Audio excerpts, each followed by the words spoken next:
minutes and make sure that our audio works, make sure that our camera is working. We're also going to let you get settled. If you have a furry friend joining you, go ahead and bring them close to you. Maybe have them sit near you, and I can show you some hands-on tips to also try.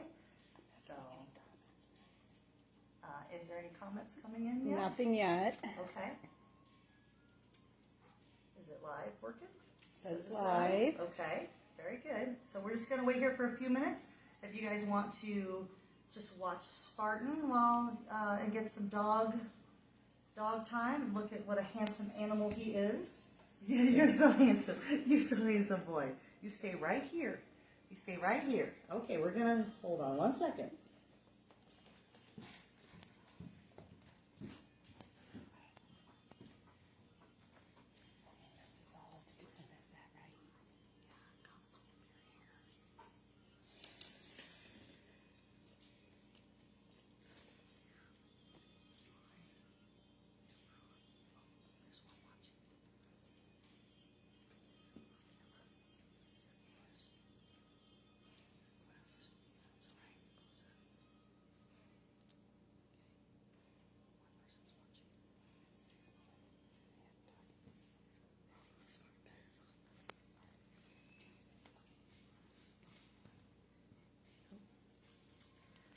We will be starting shortly.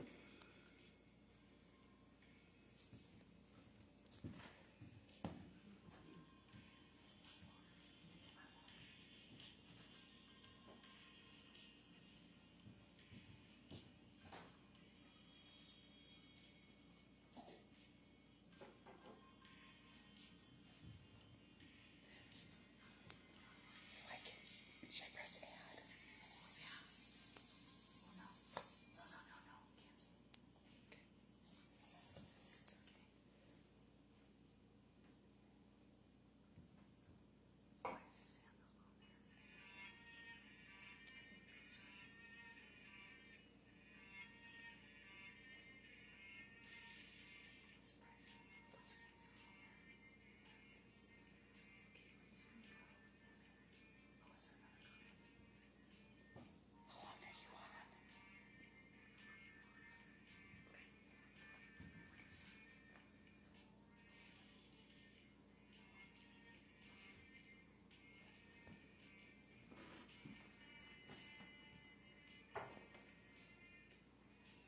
Okay, thank you for waiting. We're going to go ahead and get started here.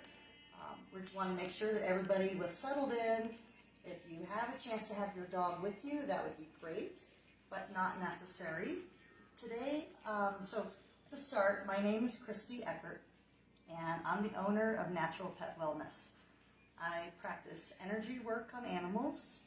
I use essential oils. On animals to help their health. I also do other modalities that help animals have a better life. And animals experience things much like we do. They have happy moments, they have sad moments, they have all the emotions that we go through. Animals do have emotions, and sometimes they need energy work to help them. So I'm just going to give a brief explanation kind of about what I do when I do a session on an animal. Today we have our friend Spartan joining us.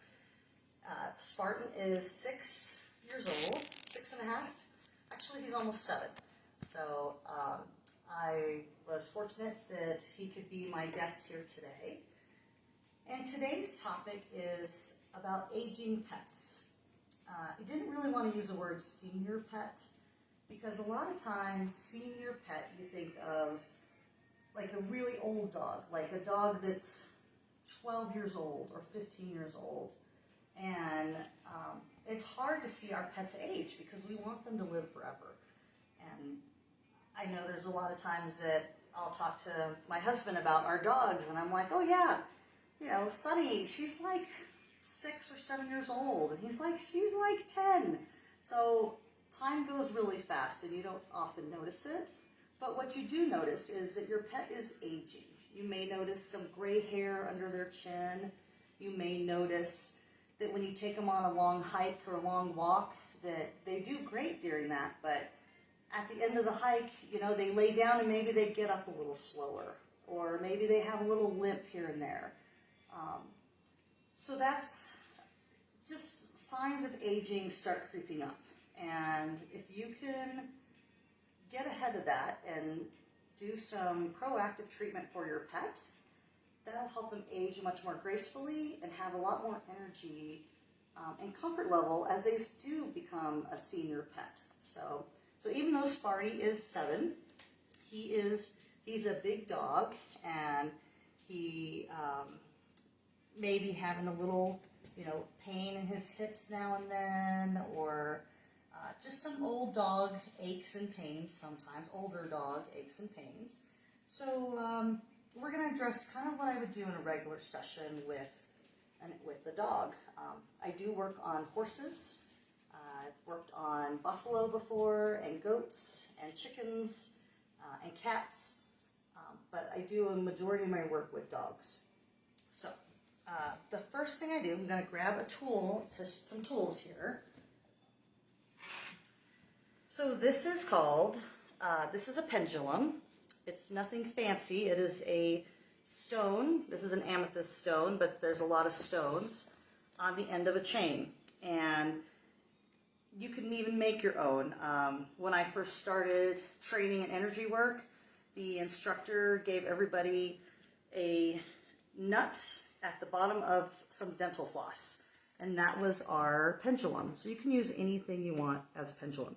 And what this does is it does a form of testing it's a form of muscle testing called kinesiology testing. So it's a very interesting form of testing what your body is doing and feeling internally. And a lot of doctors use this, like allergists use this form of muscle testing. They actually use like a form of muscle testing with your arm, but it's the same concept. So what I do is I hold this chain up and I ask each area, dogs have chakras just like we do. Chakras are energy centers that are aligned in the middle of our body, and each energy center or chakra corresponds to an emotion or a physical part of your body. And so I'm going to check to see if that is open. And when I look for openness, that means that the energy flow is moving. And if it's not moving, that means there's a blockage. And when you don't have a moving energy flow, your body doesn't operate as efficiently. And blockages can occur because of physical ailments. They can occur because of emotional upsets, traumas. There's all kinds of different things that happen. And your chakras open and close all the time. But what's concerning is when you start seeing chakras that are closed consistently. And that's what energy work helps address. So we're going to check Spartan's chakras. And if you want to learn more about energy in general, a brief overview of what energy is. If you think about it, everything has energy that's alive. Energy is measured in like megahertz. Everything has a vibrancy or a frequency, like a vibration or frequency. And like even an atom, when you look under a microscope, it does a little shimmy, right? It has movement, it has energy. So everything has energy and movement. And energy flow, we all need that movement and energy. So that's kind of what we're checking here. We're going to go ahead and get started because I can go all day long about talking about energy and get more in depth on it. There's actually a lot of science behind the concept of energy therapy. So we can do another session about that. But for now, let's go ahead and see where Spartan's chakras are open or closed. So we're going to start here at his root chakra. Is Spartan's root chakra open? So his root chakra is closed. Spartan's sacral chakra is open. Spartan's solar plexus is closed. Spartan's throat chakra is open. Spartan's brow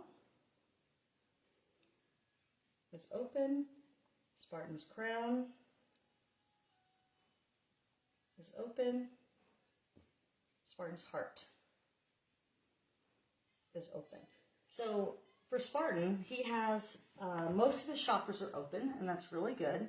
His root chakra and his sacral chakra were closed. So for me, that means, so root chakra, that is his sense of grounding, some stability, sense of place, being in the present moment. That's his grounding. And then his sacral, which is right here, kind of below, if you had a belly button, where that belly button would be. So his sacral, that's change and movement. That's also relationships. But what that also could be physically, it could be along his spine. And what I just noticed when I was touching him, so let's see, Spartan, can you sit up? Come here. Can you sit? Sit right here. Okay, he doesn't want to sit just yet. But what I noticed is that when I touched his spine, it did a little jump. And that's something that if you have your dog with you right now and you want to check, if you want to touch them on the very top of their spine and just gently touch along the spine, you can even see it here. I don't know if you can get a little closer. Look in this area here, and as I touch his spine, you see it jump, right? It's jumpy. And that's showing muscle jump from the back of his spine here. So he could have a little bit of spine tightness or tension. So energetically, I'm able to move that congestion out of his back. But oftentimes with dogs or any of us, there's different modalities what you want to look for. There's canine massage. I've had a lot of success with chiropractic work for animals. I know a great animal chiropractor, and she helped my aging dogs immensely. So that would be something I would probably recommend to this owner, is that I would say, maybe look at getting him some animal chiropractic work for his spine, and kind of maybe, probably tied to his hips and things like that. So that would be helpful.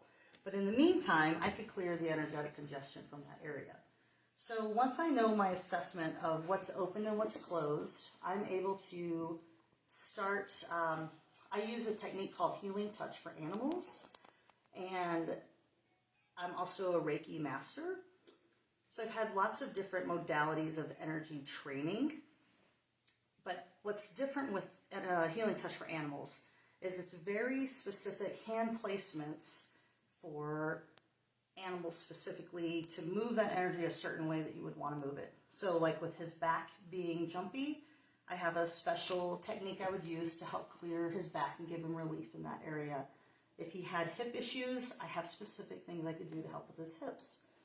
So other things I would consider for Spartan, knowing now that he has some back tenderness, I use essential oils, and I'm very specific on what kind of oils I use, because a lot of oils that you get just on the shelf at the grocery store or anywhere, they may have synthetic chemicals in them, they may have fragrances in them. You don't know the source of where they came from, so sometimes if you see an oil that's really cheap, use caution, because it may not be 100% that oil you think it is. So I use the Young Living oils because I've used them for, 20 years now on my animals, my family. I've also used them on countless dogs and cats and horses and other people's animals, and have never had a reaction. And the animals, I know they're safe. I know where they come from. I know they're sustainably sourced, and there's no pesticides used. So it just gives me a lot of confidence knowing that if they licked that oil, it wouldn't harm them. So what I wanted to share with you today for an aging pet, there's an oil called Copaiba. I'm going to grab it here. So Copaiba, it's a tree, and it's a very mild smell, so it's not a strong smell.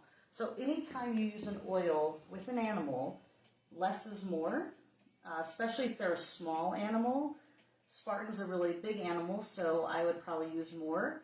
But I would always offer the oil. I take the lid off, and then, Spartan, can you give that a smell? You let them smell it. And you see he licked his lips, and he's not running away. So that's a sign that he is okay with that smell. He likes it, yes. A lot of times I will find, too, that dogs like to lick this oil, and that's okay. Some of the oils are safe to be taken internally. And again, I'm not afraid if he licked it. I'm pretty confident it wouldn't harm him. So knowing that he likes it, what you would do if you're applying this oil to an area of concern, so in his case, it would be not your belly. In his case, so you want to put a drop of oil in your hand. For Spartan, I'm gonna put several drops of oil in my hand, and then I'm gonna get my other hand, and I'm gonna kind of put it on my fingers, and I'm gonna put it on his spine. You can't really see because he's laying this way, but I'm gonna apply it on his spine, kind of work it into the fur towards the skin. Their fur acts like a wick, so, and if you have any leftover like I do, just rub it down along his spine. Oh, he really likes it. Maybe rub it on his hip. Oh, he likes that too. Maybe get his knee. Oh, he gets that knee. All right. So, with essential oils, again, their fur acts like a wick, and it pulls that oil into their system where they need it. So you don't have to necessarily try to part the fur to get it right to the skin layer. It'll still go where it needs to go just by working it into the fur the best you can. If he were a smaller dog, I would use much less, maybe 1 drop. You can also, if you're afraid of sensitivity, you would mix an oil with a carrier oil. And a carrier oil is a like olive oil or coconut oil or grapeseed oil, and you can mix a couple of drops of this with some of that oil to kind of dilute it, and then you could use that on the area of concern. And again, because it's coconut oil or olive oil, they will probably lick it, but you want to try to get on it as much as you can. Another thing you could do, some of our aging pets have anxiety, and you could use a diffuser and put it in a diffuser and get it into the air. And the aromatherapy effects of oil are very helpful and calming, not just for animals, but for us as well. And there's many types of oil that will help with anxiety for pets. So the one I showed you right now, Copaiba, is for inflammation.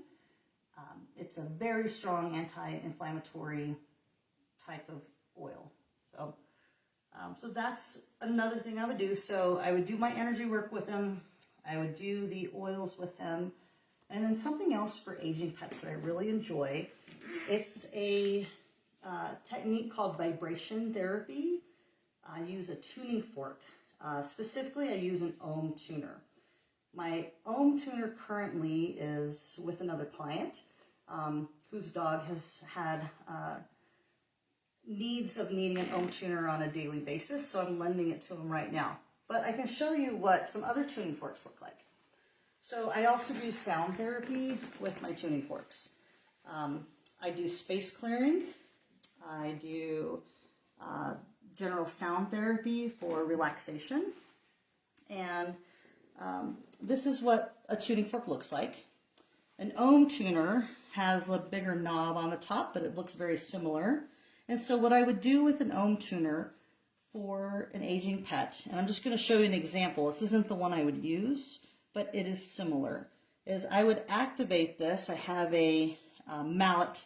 I would activate it, and it would start vibrating. And then I would take the end of this, and let's say that it's his knee that's a problem.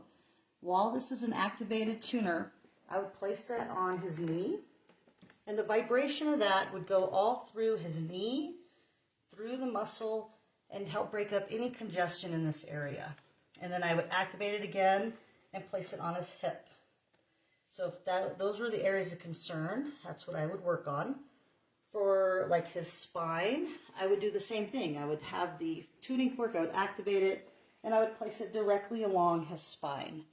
And that would help break up the muscle tension that he's feeling up in this lower back area.